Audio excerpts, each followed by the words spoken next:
Today we're going to break down and build back up the pronunciation of the word August in English. The guidance from the Cambridge Online Dictionary shows that this word has 2 syllables and the stress is on syllable 1. It's pronounced August. Let's break it down into the individual syllables. Syllable 1 is the long or vowel. That's or. And syllable 2 starts with the voiced g sound. Then we have the short, weak schwa, followed by the consonant cluster st.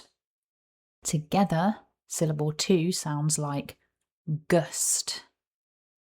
That's gust. So if we put the syllables back together, we have August with the stress on syllable 1. Repeat after me, August.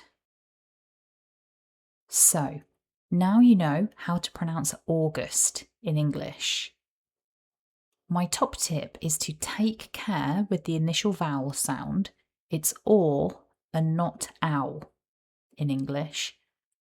If you've got any questions, let me know in the comments.